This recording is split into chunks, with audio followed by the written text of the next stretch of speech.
Wait,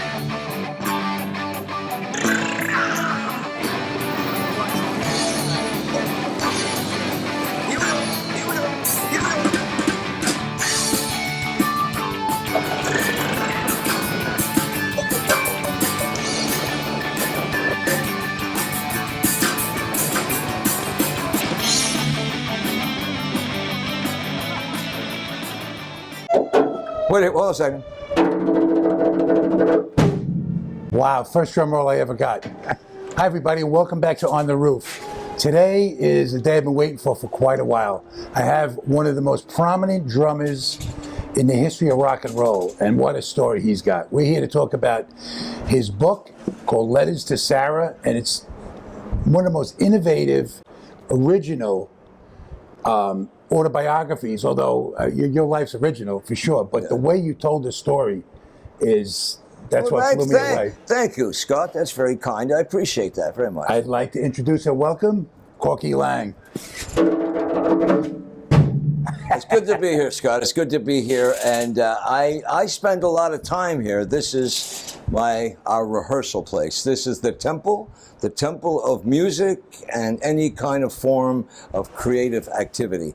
And welcome to you to come here. I'm honored to be here. Yeah. Thank you for... Well, you know what? Nobody knows about this place. I like to keep it under the radar because it's very valuable, and we don't want traffic. The location will be undisclosed. There you go. Okay. So listen, let's get right into you and your book. I mean, I love the book. Okay, I'm going to interrupt you right off the bat. What did you think about the book? What book? There you go. Did you write a book? We're off to a good start. Okay. Yeah, I love the book. I rifled through that book. Okay. I couldn't, when I get in a role, and I'm not this avid reader, but when I get into something I want the next page. Yeah. And you kept me captivated in that story. I loved the choice that you came up with the letters to your mom. Yeah. I got to tell you, this is where the genesis of the book. Tuji Takala, my manager, my partner, I just happen to have the book. Go figure. Look at this. Jeez. Go figure that. It's but what I'm saying, I'm bringing it up because she really told the story. I mean, of course, it was it was my history in Montreal through Mountain Days and West Bruce and Lang. But Tuja, God bless her, at the time and in the last few years, been a lot of books written by rockers, and a lot of them are pretty funky, etc. And she just said, Corky, I don't want to write the kind of book where people expect to read about you snorting ants off a kitchen table with Ozzy Osbourne. She wanted to make it a book. And at that point, I said, okay, let's go for it. She found the letters. You can't see it now, but in the storeroom, my mother had kept boxes of everything I did. She had boxes of drumsticks over the years. And she had kept letters that I had written to her while I was, in those days on the road, even in the summer on the weekends, from the time I was about 13, 14. And I talk about, being brought up in Montreal, a big family. I have triplet brothers who are older than me. And anyways, the story, everybody's got a story. But in this case, there were letters that I wrote over the years, over the months, over the weeks, when I was away.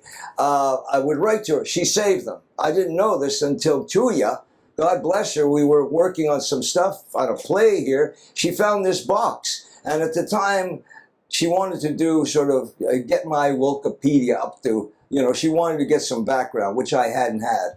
She says, why don't we do this? We have a timetable with the letters, which are all dated from, 1963 right through to 1999 when my mother passed. So hence the letters to Sarah, where over the years, my mother kept these letters. Tuya found them. And in between the years and the dates, I would fill it in with, more information, at that point. So she's the one that really made it a book. It's my story, but it's her book. And I have to give her all the credits. If it sounds like I'm overwhelmingly grateful, I am. Your answer to that is interesting because as I was reading the book, what kept coming off the pages was your humility. You're very... you downplay a lot of your successes. Okay, I don't know that I downplay it. It's just pretty much I grew up in a family, big family, and I was the last one of the children.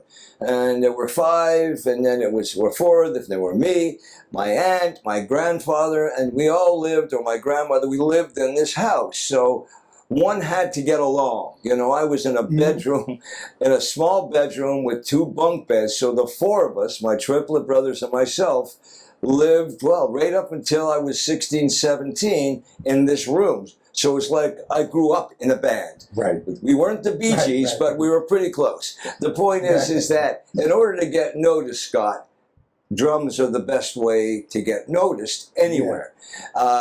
You can't interrupt the drum solo, it's too loud. And I took up the drums way back, and I would say to a certain extent, because I wanted to get noticed. And that didn't stop, because as we started with bands in Montreal and Canada, and then I relocated in New York and Nantucket. The point is that I don't know, the reality was it was a wonderful time of life, and I say this because it's true. To be a teenager in the 50s was to be a nobody, but to be a teenager in the 60s was to be an everybody, not to mention the music and the late 60s, early 70s about what was going on in society and the culture. And in those days, I lucked out because really musicians were starting to become what you want. You were a rock star if you were a musician, or you were a rock star if you're an astronaut, or in other words, different careers had different peaks. That was a peak in the 60s and 70s for musicians. Well, when you signed with Columbia, CBS, was that your first? Yeah, yes. Do you know Walter Yetnikoff? Yeah, I know him pretty well. He's not around anymore. Sure he is. Is Walter still around? Yeah. I'm thinking of Steve Popovich. That's right. Okay. Sorry, I mixed up there. Walter there was a great phrase about Walter. They said, when people party hard, their phrase is they party like a rock star. Yeah. They say Walter party like the guy who paid the rock star. Yeah, he did. Yeah. Oh, I mixed them up. That was my bad. The point is that, he was quite a character. Think about the characters at that time. Yes. You had Clive Davis, you had Chris Blackwell in England. There were some very heavyweights, and they were really music fans. Right. They loved the music. That's why I said that your humility as you were telling the story, and I'm saying that as a compliment. I mean, it almost like correct me if I'm wrong, but when you would go for certain gigs, or how long is this tour going to last, I got a lot of you weren't sure. And this was from the letters. This is from the letters you write. Hey, I hope this goes. I'm going to ride with it as long as it goes. And I'm saying, it's interesting for me to get that perspective from you, because I'm thinking, this guy's in Mountain, man. This is a hell of a ride. I appreciate But I'm that. from the outside looking in. That's why I really loved your perspective. 2 vantage points, POVs, point of views, is that I was writing to my mother. And I always felt I'd have to impress her to a certain extent. I'm out, hey, Mom, guess what's happening? There's some honesty. All right. That's very cool. You're talking to your mom. Yeah. And then the other part of it is I'm talking to Tuya about what happened from my perspective now that it's over. Right. So I think it traveled up and down. There were curves, but every one of them was a point of passion. Right. If I was fucking up, I was really fucking up. Right. And if I wasn't and trying hard, it worked. I really got lucky. So when you talk about humility, yes, I really believe that all the musicians, the great musicians, current popular musicians, I think they're basically very humble. Most of them, the ones that I've met. I can drop names, but I can tell you, Jimi Hendrix was one of the most humble people I ever met. You wouldn't believe it because you see his posture, his image. Eric Clapton, you name it. And I could talk about it right now because anybody that knows of these people and knew them know that I'm right. There was a certain posture that the best musicians had. I think it was, yes, they had their image, but it was all to bring people in. It was all like, you were drawn into musically, that it was right here. This is what the inventory was when it came to musicianship at that point. It was all here. So the audience would have to be drawn in. You didn't push away the audience. You don't you know, there's so much aggressiveness you can put, whether it's heavy metal or aggressive. That's not the point. You really want the people to come to you and to come into it. As a drummer, the whole idea is you want to make sure your pulse and your tempo is the right tempo at that time, at that place. Mm-hmm. It's not like a robot thing. You got to go in and you give and you take, you walk in. A perfect example of that is the cowbell. The cowbell, when I was playing with Mountain, with that band at that point, in order to be heard with the stacks of amps that Leslie West had and Felix Pappalardi, we had huge, and I'm sitting there. You fight your way through. Exactly. We didn't have the high-tech triggers. Yeah. It was like simply like, you know, hit it and hit it hard. And I happened to have a pair of timbales that I used from my previous band because I was in a dance band, and timbales are metal. So when you hit those timbales really hard, as any drummer will tell you, it's like a pneumatic bomb. It's huge, pneumatic drill, whatever you say it. They're huge sounding, and the cowbell was the same. So instead of counting off and trying to, you know, try to correspond with the band, you just hit that cowbell, and that's the count. Right. And that cowbell was the tempo. If we were playing arenas, which we did in those days, you bounce up, you know. Yeah. It's an echo, and that's the way, at least I used to feel it, because you just can't play it in an arena and it cooks. You got to be able to find the place in the sound, in the vibe, to play so it floats, as opposed to being fragmented. Right. I know I'm getting a little technical, but it's true. You know, you read about a lot of bands these days, they like to go back, if they were big, to smaller places, so they can feel the crowd, they can feel the songs. So what I'm saying to you is, when it comes down to musicianship, it has a lot to do with give and take. And I really always believe the drums are the first ever way to talk to people in the old days, you know, when you had the strippers, you know. You know, it's all part of setting up the vibe.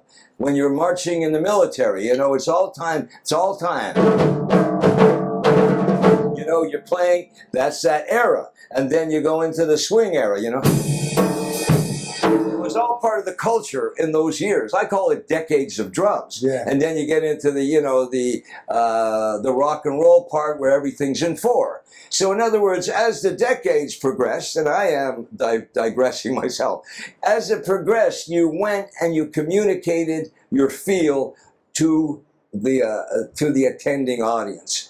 And I think that requires you to be like, hey, this is the way I'm going to give it before I'm going to take it. Yeah. So you give it out. Hence, I believe, is the humility, you know? And right now, the humility in the room is humility in the room. The point is, if I may get to the point, Scott,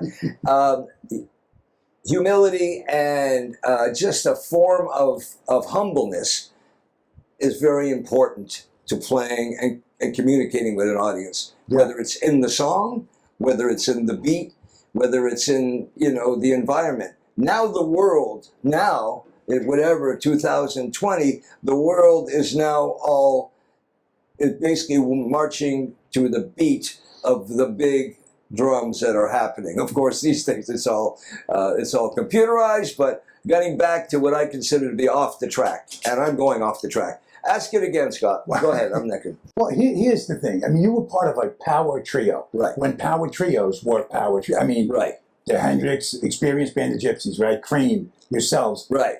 That was 3 guys doing all of that. Yes. You know, the energy and the music, all the technical stuff that you had. Right. You know, it was great. It was great. It was a great thing. I'm interrupting again, Scott. What happens in that era of 10 years is that you were usually on a stage, whether it was huge or whether it was a smaller one. The drums were in the back, the top of the triangle, right? You had the bass player over here, and you had the guitar player over here, right. The 3 of you, and the drummer has the best seat in the house, because I can see the audience right there, right in front or wherever, and I play along with the bass over here, and what happens is, it was talk about, you know. You're like the quarterback. That's right. It's exactly right.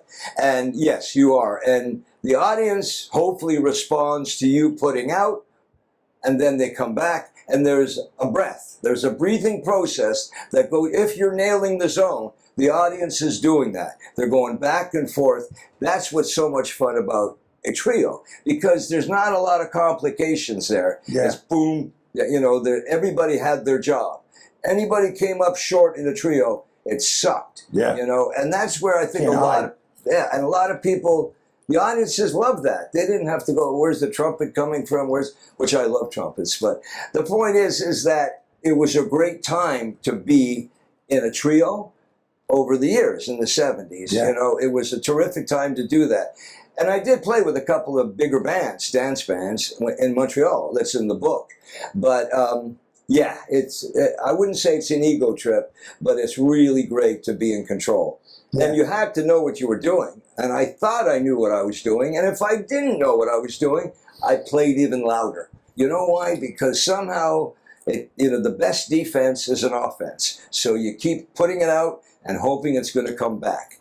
And I say over and over again, I was really lucky to be in that place at that time. From your story, meeting Felix was that the game changer for you? Like, as far as totally, elevating you into the big time, right? Big time. I had a great little band in Energy that in Montreal. We had a few names over the period of the 60s, but that was my 10,000 hours in my own little band, which I had great musicians. I had George Gardos, who played bass. He was terrific. It's just that when things changed and I decided to go and play in a band in Mountain, because Mountain was forming at that point. It was a big decision for me, but I went from playing, at the time we had an organ player, so it wasn't a trio, but at the time it was a whole different style of music.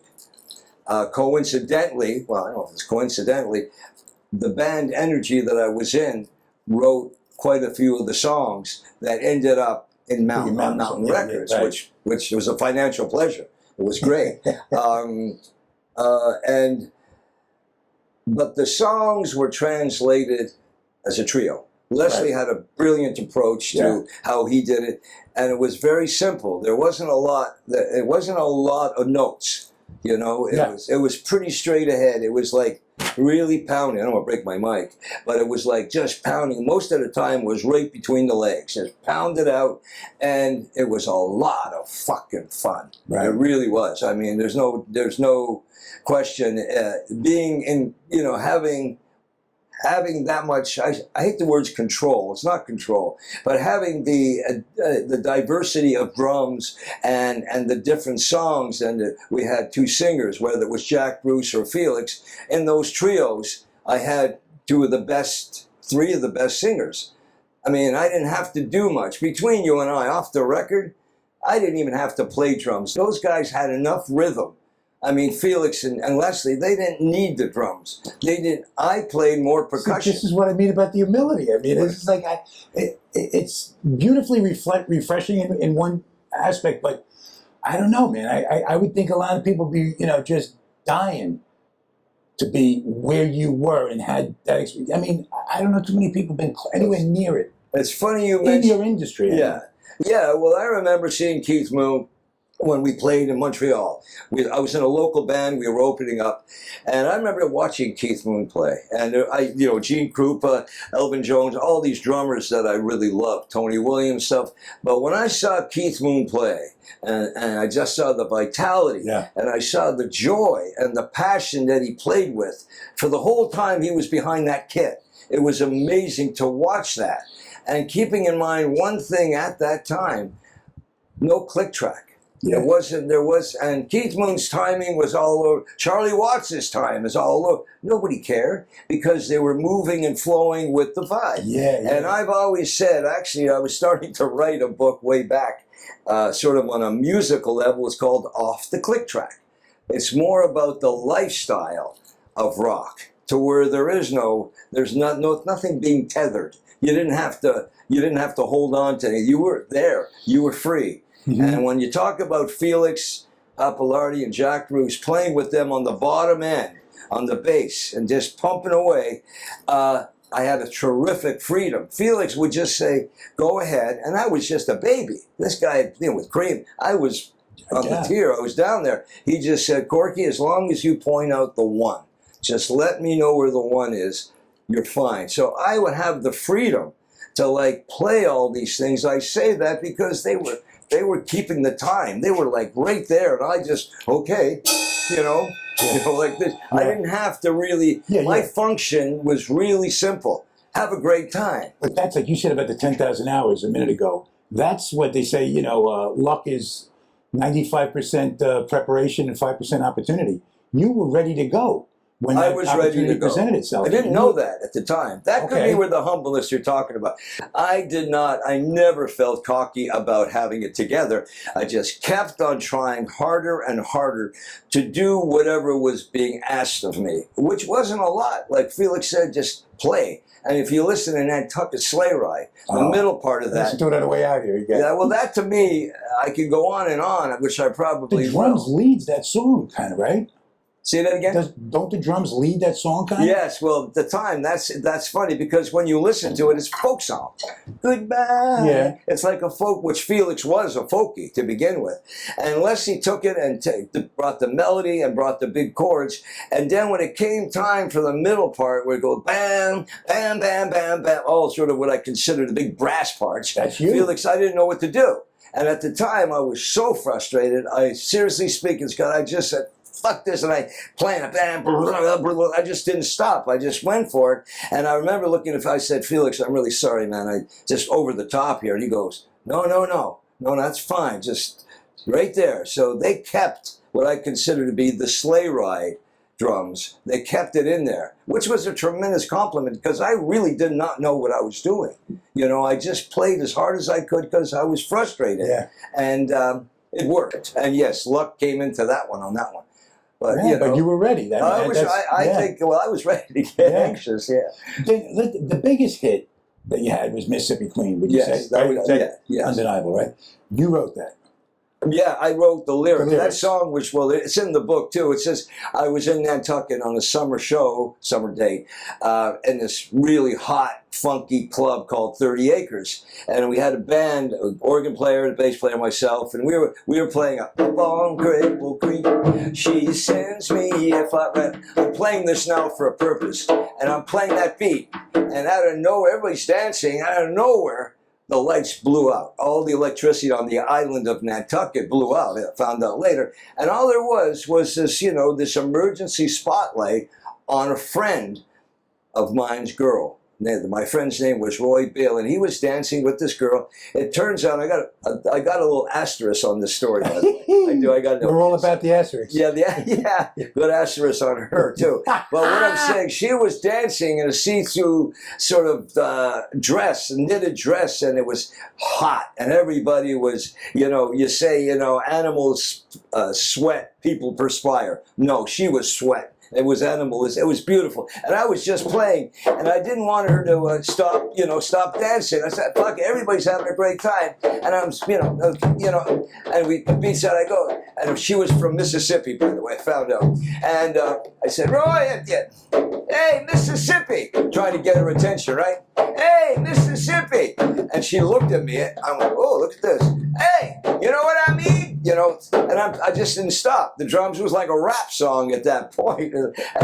So what I'm saying is from there, I remembered people loved the feel of that. And I thought, well, Mississippi is not exactly high end, but it felt good. And I'm going to stop right now. What just happened literally a week ago, I get a call from a guy, a friend of a friend in Nantucket. He says, I got to tell you a story. My mother was dancing with Roy Bailey that night, and my mother, I think, is the Mississippi Queen you're talking about. And I said, whoa, wait a second. He said, your mother, was she from Mississippi? Yeah, she's from Mississippi. And she remembers she was Roy Bailey's girlfriend that summer of '69, right? So I found this out a couple of days ago, right? And I got to show you something. Stay there, don't go anywhere. So what happened? I can't move. But I have Tony, she put together the T-shirt that says, she taught me everything. Right. Yeah. You know what She I told mean? me everything. Told me I got to go to the shirt now. Anyways, it's cute. Anyway, so I just sent this woman, and now she's a woman. It's 50 years later, and she claims to be the Mississippi Queen. But I'm going to go back to the story. That's when I went back and I decided to write a lyric about Mississippi and Mississippi Queen. Mm-hmm. And the band I was in at the time, I remember we went a loft in New York on 55th Street on the west side. I mean, it was hot like this. It was even harder. And we were playing, and I said to the guys, listen, can you help me finish this lyric? Oh, I think this, we didn't have a record deal. We had nothing going on. They're going, you go ahead, you. So I did. I just wrote this lyric. Fast forward toward the end of the summer, fall, when Mountain was in the studio, and we came together pretty quick as a band. And Leslie said, you got any lyrics? I said, I got an idea. I pulled out the lyric, which I had written out, by the way, and well prepared. And I just handed it to Leslie, and he went, "This is it," and he just played the song with his, the track on it by himself. He just made the song happen, made the lyrics happen. Right. And so I'm very careful about taking credit for writing the song. I did write the lyrics, right, which I'm very proud of. I remember Don Imus saying on the air, we were talking, he says, Corey, I don't understand. How does it take 5 writers to come up with the lyric, Mississippi Queen, you know what I mean? Right. I said, it's very involved. It's a very deep song. What happened at the time is everybody jumped in for credit at that point. I'm not going to get into that part of it. That was just the era of, when something happens, you want to share it. Yeah. But it was definitely a moment, definitely a moment. It's so chock full of all these tidbits of information, like your relationship with Kinky Friedman. I remember seeing him how many times at the Lone Star. That's right. That was my favorite place, by the way. Yeah, it was great. What a cool place. Well, there was a drummer named Howie Wyeth. He was also a keyboard player. Really talented guy. He played drums on the Don McLean, playing the Chevy to the levee. You remember that? And great musician and a keyboard player. And he was playing with Kinky at the time, and I met him some in the studio, and I was really depressed. It was a very difficult time, early 80s. And I'm going, I didn't know. And I remember how he says, listen, man, I don't think I'll be able to play with Kinky on Sunday nights. If you want to, I don't know if you want to play that country music. I said, I'll play anything. Yeah. And he says, you know what? You're depressed, but when you play with Kinky Friedman, nobody can be more depressed than Kinky Friedman. He's going to come off really upbeat. Yeah, he does. He's great. No, he's brilliant. But the point is that was one of the greatest gigs for me. Therapeutically, I got up there. All I did was... That's all the songs were this, right? Yeah. And Kinky, God bless him, still he's a brilliant guy. And but yes, the Lone Star Cafe, that's an era. That's the 80s for me. Yeah. It's nice to have those little lifetimes. I mean, it's nice to be alive today, but I can look back, and the book does portray the lifetimes, and I try not to get into dropping too many names in it because it just so happened in those days, everybody crossed, whether it was the Rolling Stones, the Who, there was, all the management and the agents, they all booked the same bands. It was all, Frank Barcelona and Premier Talent, and we all got together with sort of like maybe about 15, 20 bands that were on the road. Humble Pie, Peter Frampton, the Who. Hendrix came later on, or before that, excuse me. The point is, there was a culture of rock at the time, and of course it's called classic rock now. But to be there and experience that, very lucky. There were a lot of names, and I really also appreciated the subtlety in which I don't want to even say name dropping because you're just telling a story and it's just your truth. Mm-hmm. But there happens to be, just happened to be names. Yeah, it just happened to be Jimmy, Keith, Keith Moon, Keith Rich. I mean, it's just like, some Robbie Robertson. I mean, all of these significant, very significant, in your life. But go back. All these guys, Levon Helm, probably the most humble people you'll ever meet. It's the people that really had the goods. Yep. They had the goods in here. Yep. That they didn't have to put on any airs. You didn't have to. They knew what they did really great. They didn't have to have any attitude, no vibe. And you meet these people under different circumstances too. It's one thing when you go to a show backstage and you meet somebody that's just come off stage. They're not going to be the same person that's going to go home, you know, or go back to the hotel. And if you're on the other side of a lot of these times, dark times, brilliant times, I mean, Nantucket Sleigh Ride is metaphorically, I bring that up again because that whole song is about going for the big hit record. The same way in those days the whalers got on the ships to go for the big whale. And they risked their lives going for the big whale. And during that time of going, they go on this ride where the whale pulls them, you know, symbolically, pulls them over the waves, and they don't know if they're ever coming back. They don't know where they're going. All they know is they've got the big one, they're going to hold on. And we've lost a lot of brothers and sisters in the music because they did go for the big one. They didn't do anything wrong. It's just that they did what, you know, between TV, papers, autographs, and, you know, radio promo. You go out there and you go into that big wheel, that rock and roll machine, and you get into it. And Nantucket Sleigh Ride, to me, is, again, the metaphor for that. And we could talk about the people that are dirt napping, or we could talk about the people that are still playing. They make a difference. They're all leaving their mark. Everybody's going to leave their mark. A good mark, too. I want to stay on your book, Corky, because, you know, there's so much that I took out of it. The relationship with your mom. The time that you weren't with her when you were on the road. How much was that Laura pulling you back? Like being a family, you know, coming from a family like that, when you're on the road. Listen, I understand the excesses and all the distractions, but I think from what I got out of those letters was every time you wrote a letter, you got grounded. And it brings you back to who you really are. Now, I'll be specific. When we played Carnegie Hall, and I remember my mom and some came, and they were very proud. This was Carnegie Hall. It was one of the first shows that I think West Bruce and the rock shows that Carnegie Hall would put on. And that's very special at the time. Prestigious hall in New York. And what I'm saying is that I remember afterwards my mom had to do this and go, whatever, and go with some friends, and I came the next day. She came to the hotel room we were staying at, and it was very quiet. And I remember she was saying, you know, Lori, she called me Lori, this is pretty lonely. This is it. I said, Mom, you know, this is why I used to write you letters, because no matter whether it's a huge crowd or a small crowd, and after you've gotten lucky with whatever and whoever, you go back and you're by yourself. And that's one of the stunning things that always hit me hard, because no matter when I was living at home, I'd go back, my brothers would be there. In other words, it was never over. There was always some form of warmth. And I found that to be...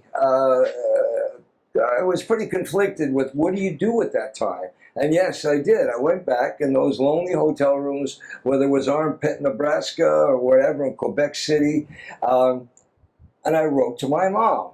And the point is that, you know, a lot of performers, what do they do when they go back? They start indulging. That's what kills people, is the anti-time. I used to call that. There's good times, there's all right, and the anti-times is, what do I do with this time? And if you don't do the right thing, it works against you. And again, the book, in a way, writing letters to my mother, saved me, I think, a good deal of what I consider to be some decadent behavior. Of course, everything has its time and place. This book goes right up and includes the time with Mountain, with Meatloaf, with West Bruce and Laing. And, you know, I was in pretty good shape career-wise, but there's no question in everybody's life, you go through the ups and downs, they're just that much more severe, I think, when you're at the level we were at, because it was all new. I mean, nobody knew how to be in rock and roll. I never even liked the phrase rock and roll. I love the phrase rock. Wasn't that before cocaine was addictive? It was way before. You understand, it goes way back, And I catch up on a lot of the jazz guys. At the time, keeping in mind, it wasn't, whatever, cocaine showed up everywhere, but people didn't know about that. It was an under the radar kind of thing. But in terms of the drugs, I think they played a great deal of harm was done to a lot of potential great performers, as we know. However, there are some people that knew how to deal with it, and you're seeing them today. You're seeing them around today, and I just think that these days, in 2020, I think a lot of people are a lot. When I say people, I'm talking about people in the business are a lot smarter overall than they ever were. You know, there's other things that can take up people's anti-time. Yeah. And I was very lucky. At the time, my wife was into horses. So when I was in Nantucket, after, let's say, a mountain tour, I would go to Nantucket and either withdraw or go cold turkey, whatever the era was. But I had a couple of horses. And they saved my life because we would go riding, my wife and myself. We would go riding in Nantucket on the beaches. It was like a tampon commercial. You know, we were riding on the beaches, and you didn't think about anything else. That was a buzz in itself. I had, and I thank Francie, my first wife, for that because she took me away while the rest of the peers were back in the city or whatever, staying pretty mellow, whatever it took. I was doing the alternative, pretty good lifestyle, and it wasn't pretentious. I mean, it was like a couple of friends of mine. Where'd you go? I went and bought a Ferrari, and I went to when they made it. They had the big check. I went and bought a horse, which, by the way, was more expensive than a Ferrari. But that was a time and place that I was very lucky to have that situation going on, and I think that's in the book too. I think a good deal of the time and places that right time, right place, that Dr. John song. That's what it's really about. And I remember because even in those days, I would drive from Montreal to Nantucket, but I go through Woodstock, and I would run into the band. As it turned out, Leslie got a house in Woodstock, and we did there was a lot of great playing going on. Of course, they opened up the studio, the bars there, and Albert Grossman, who became a friend. And I don't know, I was very lucky. We became good friends, and he would put me in touch with a couple of his artists, and I'd help produce them. And Woodstock was terrific in those days. I think it still is. But, each place has its era. We're talking about Nantucket. I had a very close friend, Nicky Farentella, who was a really close friend of mine. And then when West Bruce and Laing came together, I wanted him to hang with me. I don't know if it was pretentious or what, but I said, come on, work with me. But he had a lot of pride. Well, I don't like to work for any friends, But he did. He was my drum roadie. And we had a great time, and then he went off to work with Foreigner after that in the 80s and stuff. And because he was really good at making things right. Like you just talked about it before, Nantucket people were pretty solid. There were a lot of stand-up people in Nantucket, and they didn't let you get away with any of your shit. You know what I mean? They kept you grounded. And thanks for that. I mean, I never considered myself to be an asshole in that way, but apparently I was, You might, again, you can say that, but I think it takes something for your instincts to say, Nantucket might be good for me right now. Yeah. Like, let me get a little break off the road and get, Yeah. I just spent some time with Yorma and Jack from Hot Tuna. That's right, right? And you know what they used to do? They used to go to Sweden just to get, when the tour would end or whatever, and get into the speed skating stuff and, total nutrition. Yeah, he was a healthy guy. When they were in Sweden. Yeah. Read the book. Yeah. I will. I actually will. I saw that. I'll check that out. I mean, it's I think I'm drawing a parallel to what you just said, because I asked him, I go, do you think that saved you? He goes, unquestionably, that saved them. Because you can't just keep going off the train's off the tracks. It's got to get back on the tracks every once in a while. I mean, or else you just keep going off, And that's like, I think that's kind of similar to what you're saying about Nantucket. You go with the horses and you find your little peace and serenity and regroup and, I had some really good friends. I had some people I grew up, still growing up with. John Shea, who was an actor, and the same thing. He'd go to Nantucket. He was a big star. He's been up there. And we communicate all the time on our friends. We stay in touch with everybody we can at this point. Well, of course, these days it's tough on everybody. But in terms of in terms of the content of the book and where it goes, therapeutically, it got me going there for a while. I was sitting with Tuja Takala, the writer, the co-writer, and she would bring things out of me, like all of a sudden, really, this is what happened? And it would just hit me because I did an audio part of it. On Amazon, if I may promote it. On Amazon, they have an audio book, and they have the book. And a lot of people, who may not want to touch, the tactile book, they can get the audio. And it's in your words, too, because I listened words, to the book. I listened I to remember that, when I was speaking to Levon Helm, who had a great book, Wheels of Fire and stuff, and he did some of the voiceovers. It really, when you're saying your words, Scott, it's weird. Weird is just like, forget the weird book. But it really hits you at certain points. Whoa. And who the fuck is this guy? And you know what I mean? Like, who did this? I have to remember. And when it hits you, the good and the bad, when I say good and bad, the highs and lows, it's really something to write a book.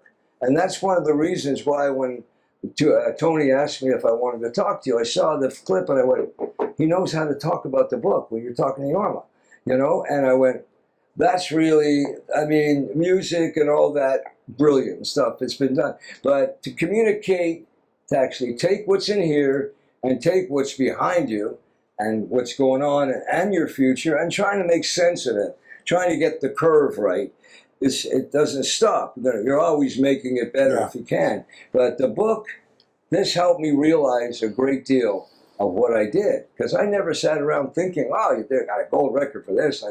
And so, everybody's breaking all kinds of records in the music business now, good and bad. But you were talking about the book, and I said, and Tuja said to me, she said, when you speak to Scott, see what he thinks of the book. See what he thinks of the book. That's the first question I ask you. And I know you got to be nice. I'm not telling you this to be nice. You're not? Okay, good. It was brilliant. I thought it was brilliant. I just loved it. Before I even read the book, I was excited to read the book just because the premise of the letters to your mom. Now, I don't know what it's going to read like, but I was already excited, and I couldn't put it down. I was listening. I knew I had a limited time. I got to get this thing done, right? So I got the audio as well. So the time when I'm driving or walking, I got it on. So that's funny. It just it accelerated. Well, that's good. That's important. And I appreciate you're being brutally honest. That's good. You were brutally honest. That's why I'm relating with it. You told your story. It wasn't like you were. I got no sense of it. I'm usually good on this. I can smell bullshit a mile away. And it was just, that's why I brought up the humility thing earlier. It's just, it wasn't about all the pomp and circumstances as much. From what I took away from it, then was, who are you? Well, it's funny you brought up Jorma in Sweden, because Tuija, my partner, is in Finland. Pretty much the same kind of. They're not like outgoing. The only time they're outgoing is when they get out of the sauna nude. That's outgoing. They won't talk to you, but they'll show up nude. And she was a bit, and I appreciate what you're saying, but she helped me get to a place that I didn't even know I had to go.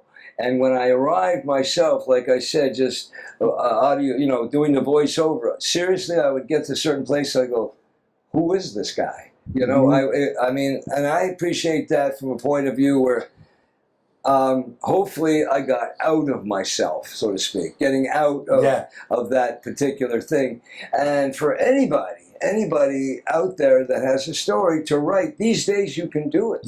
Doesn't mean you're going to sell 1 million or whatever. But, and I said to you before, this doesn't come off like a rock and roll book, just because like the cover itself. The only thing rock and roll or rock about it is the drum set with this 20-year-old kid behind it, going, what am I doing with my life, But I think it is rock and roll. It's just so much more than rock and roll. Actually, I'm referring to the title. The title.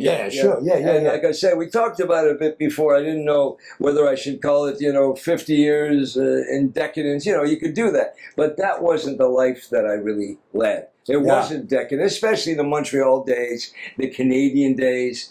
And it's funny when you run into certain Canadians at this point. I remember crossing paths with Neil Peart. And we said, I know you. Well, maybe you don't know me, but you know me. We did shows together and stuff.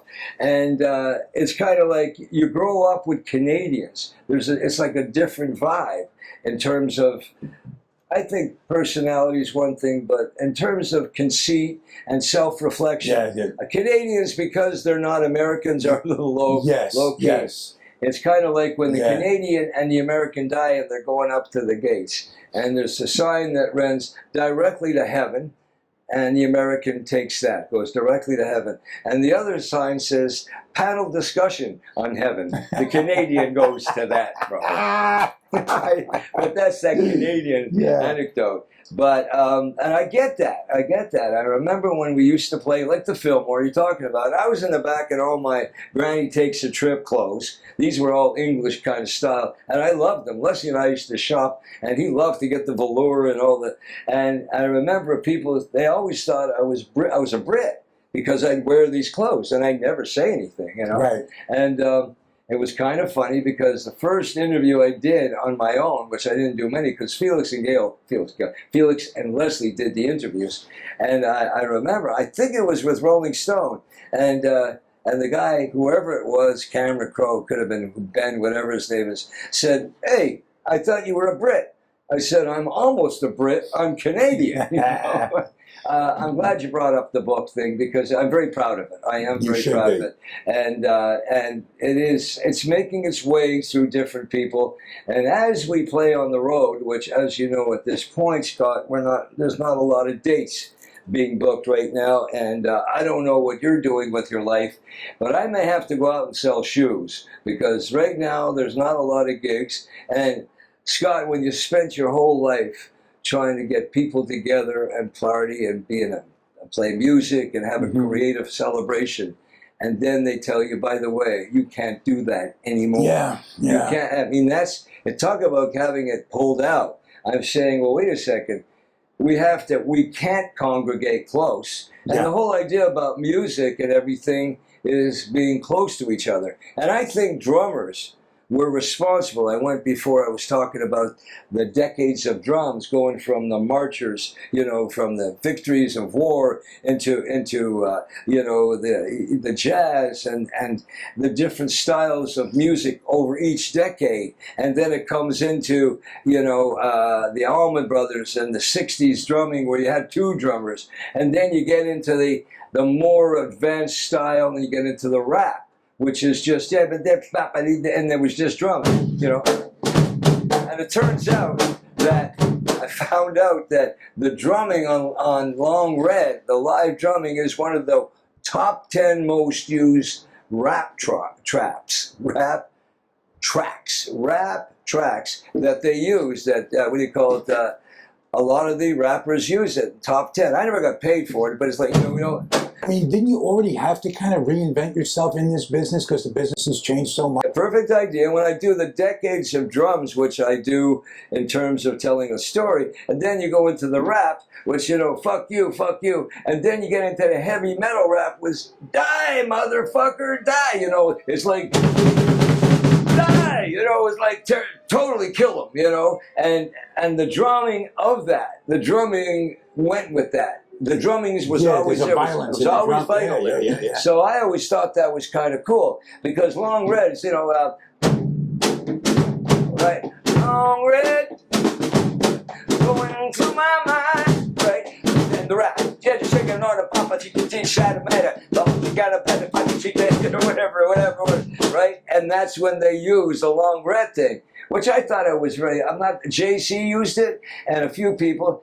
And Scott, I never got paid, you know, because I didn't pay for drops at that point. But I was proud to have the drum part there because of the feel. It's so simple. Okay, there's music and then there's the business. Yeah. And you had the experience of actually getting into the business end of the music. That was very interesting to do that because I wanted at that point, I just finished working with Meatloaf. Yeah. And I loved playing it, but he had so many people in his troupe.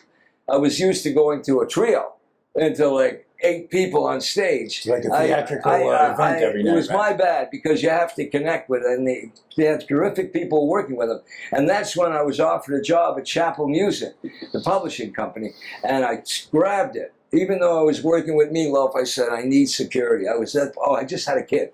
Just really literally at that point had my son Colin.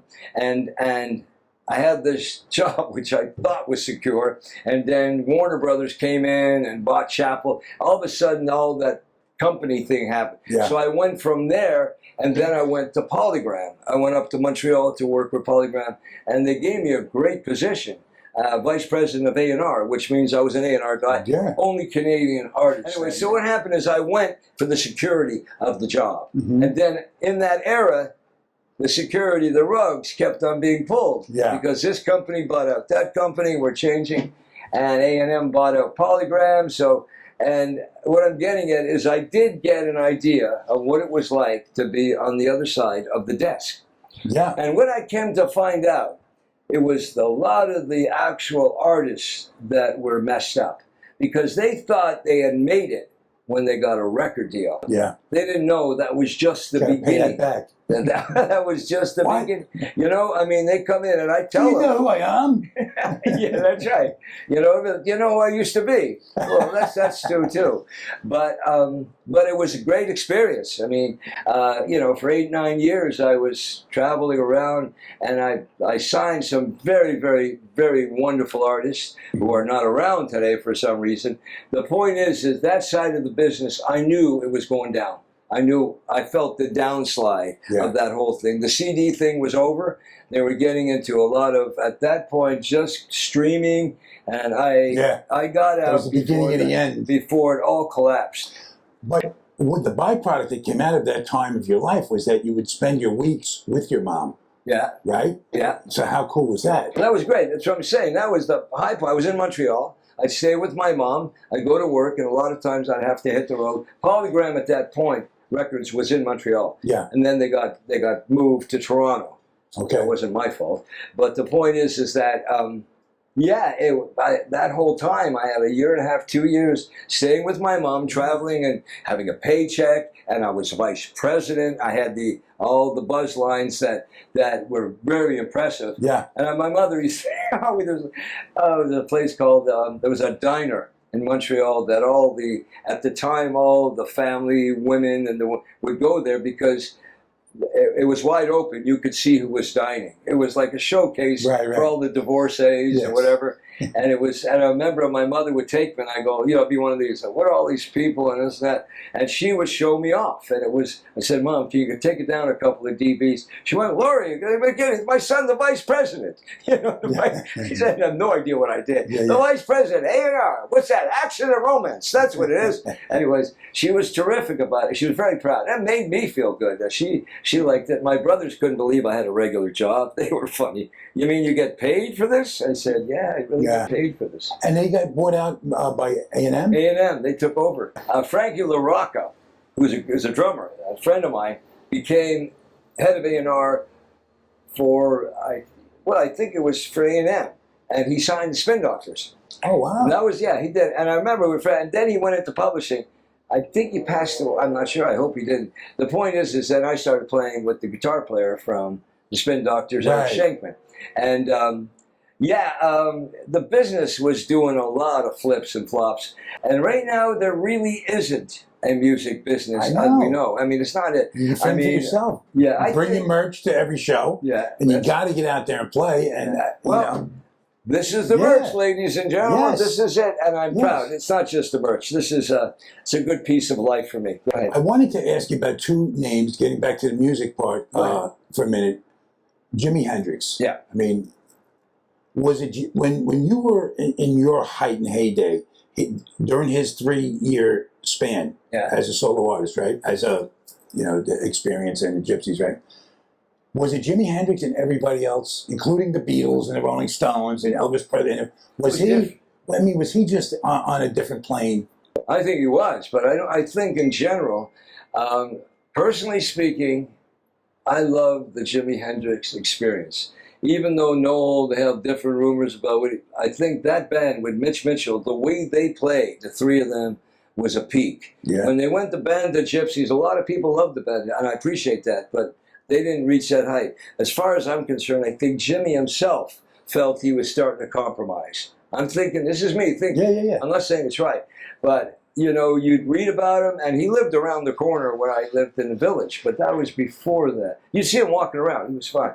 And No, I think a lot of people, depending on exactly what years you're talking about, because when Jimi Hendrix was touring Atlanta Pop Festival, where we played with him, that was that peak. That was in the, I hope I'm all right because my manager will have my ass, is that I think it was the 1970s, 72. I think it was 71, 72. Right. Atlanta Pop Festival. That's when really everything was peaking out of Atlanta, the South, you know. And I mean, you could say he was number one of all that. Was his music, what his innovative style, the whole package, did it separate him from everyone else? Or Yeah. Oh, in that case, yeah. You're talking about musically? Yeah, yeah. Oh, definitely. He was on a whole different trip. I mean, he, on his own, musically, melodies and stuff. That's what Scott said yesterday, yeah. He was definitely on his own. I did play with Noel for a couple of years, the bass player, and he would tell me inside, I went to his house when he lived in Clontarf, Ireland. I went there and he had all the Jimi Hendrix movies, home movies that they did. It was great. You know, you saw Noel like fixing Hendrix's hair before a show. This goes back to before he was brought. You know, it was just wonderful moments that they had. And Noel would tell me about those moments. And you could see where there was a wonderful time for everybody at the beginning. It's always the excess. Don't you think it's the excess usually is the common denominator? But I mean, there was a lot of excess going on before he actually made money. I don't know. No, but I mean, eventually it catches up with everybody. If you stay out there, it's raining out. If you stay outside, you're going to get wet. There's a couple of people that know how to handle that. I think Bruce Springsteen's one of them. He knew how to handle that, how to keep it there, you know. And Landau, his manager, was also a writer. He had the right idea. You can very easily overexpose yourself like that. The audience is very fickle. In Europe, it's not that fickle. Over there, if they love you, they don't love you for your last hit record. They love you because they love your music. Yeah. And that's, I mean, personally speaking, I know that Mountain had a bigger effect in the long run over in Germany, the UK, Scandinavia, because they love the power rock, but they also like what you talked about, a little of substance in the music. You know, you want to have something there to fall into that's a little clever, a little creative, and I believe, you know, like you said, with Felix, he would insert that. He wouldn't just play 4/4. It had to be something else. And you listen like Traveling in the Dark and different melodies. There's a lot of orchestrations that come from just guitars, overdubs, and piano that Felix utilized because he was a musician, you know, a doctor of music. The other artist I wanted to get, because you spoke with him with such high regard, was Levon. Yes. What impact did he have on you? Not just as a drummer, of course, but also as a friend. And well, I think you hit it right on. He's a drummer's drummer, but he's one of those characters, those people that you respect, that you want to emulate. You really want to. You just want to be him because he was so well respected. When we did when they did the Farm Aid in Indianapolis, I'll remember this. I was at Levon's and I said, Levon, you know, he knew I worked for the Polygram. He said, forget when you see what's his name, Chris Blackwell. Yeah, his buddies. Send them Levon. Tell them please send them my love. So I'd go up to these guys and I'd say, by the way, I didn't know them. Who's the guy? Christopher, you know, me and Bobby McGee. What's Christopherson. Yeah, Chris Christopherson. Sorry about that. It's really a brain fart here. Chris Christopherson, walking around, and a couple of musicians that I highly respect, Levon, Don Henley and stuff. Huge amount of stars at this Farm Aid, Mellencamp, and I would just go around as well. And I would, because I was a business, I wasn't a musician at that. I was playing on the show, and Kenny Aronoff, the drummer, and Mellencamp, brilliant guy. Yeah. Because I had the job with Polygram, and he respected it, and he claims that I really influenced his backbeat, because I said to him, I said, you know, all the songs, you know, the songs, that fucking left hand is smacking. And he said to me, he says, I'm glad you mentioned that. He says, I'm not hyping you. I got that from you. Because I do have a powerful, I know that. Yeah. And I thought, well, that's kind of sweet to say that. But I knew when he really loved me, when he let me play on his kit, at the Farm Aid show, and in the 75,000 people, and I knew one thing: had a lot of drums and a lot of equipment, and I knew if he'd lend me his kit, it would be mic'd perfectly because it's Mellencamp, right? A little bit selfish. And I said, you know, Ken, isn't it possible? Because and not really my job. He said, Corky, you're the only person. It was Yamaha. Had a set, play his Yamaha set. I played D drums, as you can see, which is a great drum company. You have to plug them. D drums. What I'm getting at is I played on his kit, and we played the song "Love Hurts," and the singer was the guy from Cinderella, had that high voice, and I love that song. You know, Love Hurts. Yeah. You know, it was like, and the drums were huge. If you go online and you go to that, I think it's still posted. It's great that Kenny lent me the kit for that. And I hadn't played for a while. I've been a vice president of A&R, so I hadn't but my chops came up on that kit. And, Don Henley came over and said, "Boy, you sounded pretty good." And I said, "Well, that's Kenny's drums." He says, "I knew it."